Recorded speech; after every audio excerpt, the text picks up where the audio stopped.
Aujourd'hui, 18 juin, nous fêtons le 70e anniversaire de l'appel du général de Gaulle de Londres en 1940. Le 17 juin, nous avons reçu la visite de M. Allaire qui a été régisseur au cinéma. Il nous a parlé des films Jean de Florette et Manon des Sources réalisés à partir de L'eau des collines de Marcel Pagnol. Marcel Pagnol est né en 1895 et l'histoire qu'il raconte toujours des histoires qui sont liées à son enfance.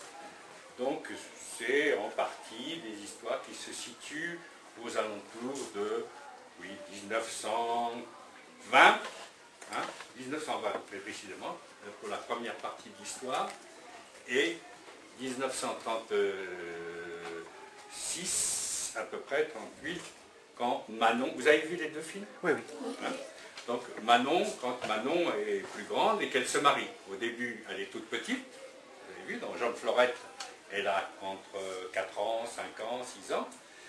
Et puis dans Manon des Sources, c'est une jeune fille. Donc il y a des modifications de décor, de costumes.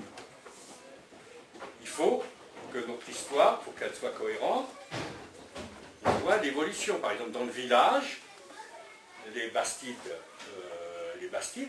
blanches, que vous avez vues, le village dans lequel Manon va boucher la source, pour se venger un peu des gens du village. Vous avez vu qu'au début du village, si vous avez bien regardé le film, au début du film, on voit très peu de fils électriques.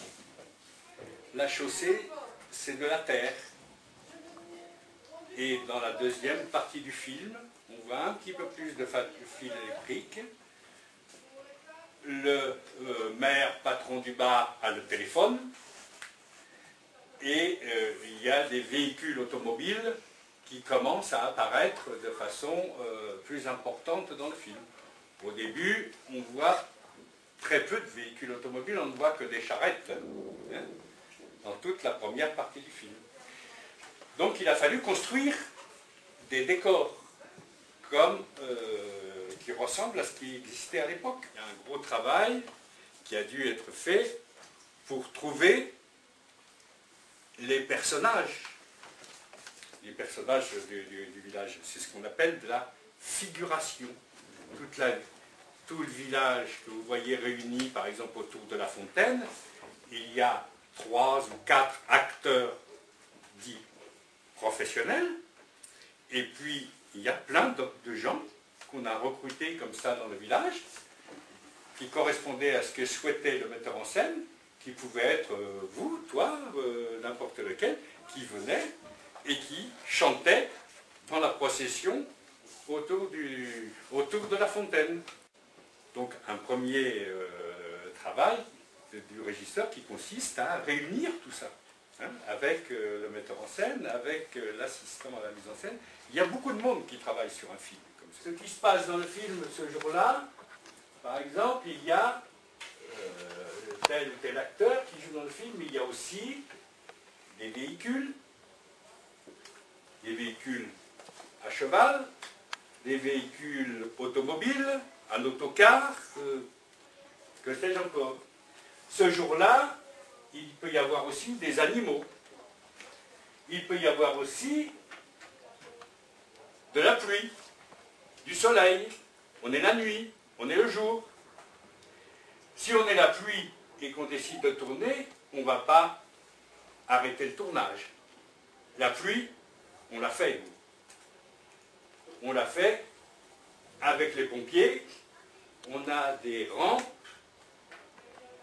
et on fait pleuvoir au premier plan devant la caméra. Et vous avez l'impression que c'est la pluie. On a des gros jets qui arrosent comme ça, qui courent et qui créent la pluie, alors qu'un petit peu plus loin, il fait soleil. On fait aussi le vent. Vous avez vu qu'à un moment, il y a le vent qui arrive et qui dessèche complètement les œillets et les fleurs du godin. Ben ça, on fait ça avec des grosses turbines, des gros ventilateurs que vous avez peut-être vu quelquefois qu'on voit maintenant dans des salles pour chauffer des tentes, ou on en voit comme ça, c'est des des grands ventilateurs énormes. Devant les ventilateurs, on vide des sacs de sable, et de sable ou de talc coloré, et c'est ce qui fait le vent de sable rouge qui dessèche toutes les fleurs. Vous avez vu aussi que, à certains moments, on est dans un pays très très sec, il n'y a pas d'eau, et puis le Papé et Ugolin, ces schnappants, qui ont bouché la source,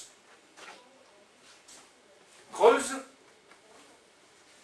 et disent « Oh, ça y est, Papé, ça gisse là, il y a de l'eau qui arrive !»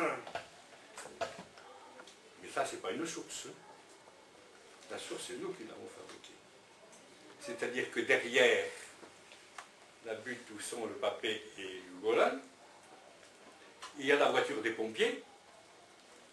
On a mis un tuyau enterré, et quand le Papé il enlève le bouchon, on fait signe aux pompiers, il ouvre, et toute l'eau arrive. Le cinéma, on fabrique que du rêve. C'est jamais vraiment du réel, hein, le cinéma. Quand c'est bien fait, vous devez y croire. Vous ne devez pas vous poser le problème de savoir comment c'est fabriqué. Et si c'est bien fait, eh bien, vous croyez à notre rêve, c'est-à-dire au rêve qu'on a décidé de fabriquer pour vous raconter une belle histoire. C'est jamais la réalité, le cinéma. À chaque fois que vous regardez une image, ce n'est jamais la réalité. Là, je ne raconte que Mathieu. Et je peux dire quelque chose du visage de Mathieu. Si je vais là, ah, Mathieu est un écolier sur un banc d'école. Il a un camarade derrière qui s'appelle une telle, qui s'appelle une telle. Et là, c'est autre chose. Comment faites-vous pour que les animaux ils obéissent? Comment on fait pour que les animaux obéissent? D'abord, pour ne pas perdre de temps, parce qu'une journée sur un tournage, ça coûte excessivement cher. Vous avez vu, il y a beaucoup de monde sur une journée de tournage. Il ne faut pas perdre de temps. Donc la plupart du temps, on a des animaux dressés. Et ces animaux dressés sont dressés par des spécialistes qui ne dressent les animaux que pour le cinéma ou pour la télévision. Comment vous avez fait pour trouver autant de costumes? Ça, c'est une bonne question. D'abord, sur un film comme celui-là, il y a beaucoup de costumières. C'est des gens. Il y a plein de métiers dans le cinéma qu'on n'imagine pas du tout. Hein. Dans le cinéma, il y a plein de métiers qui font appel à des gens qui sont des grands professionnels, chacun dans leur catégorie. Sylvain, nous avons ramassé les fèves dans le jardin.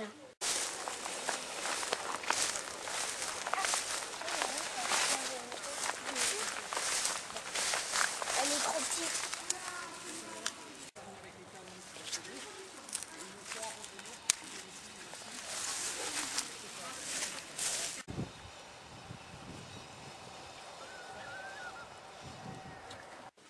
Voici une nouvelle version du petit chapeau rond rouge.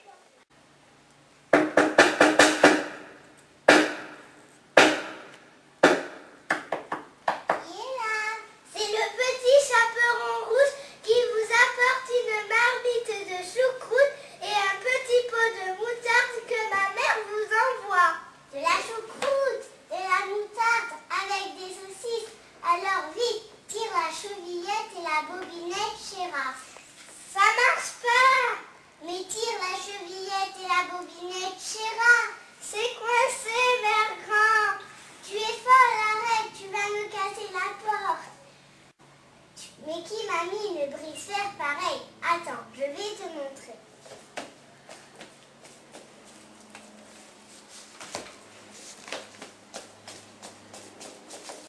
Tu tires la chevillette et la bobinette.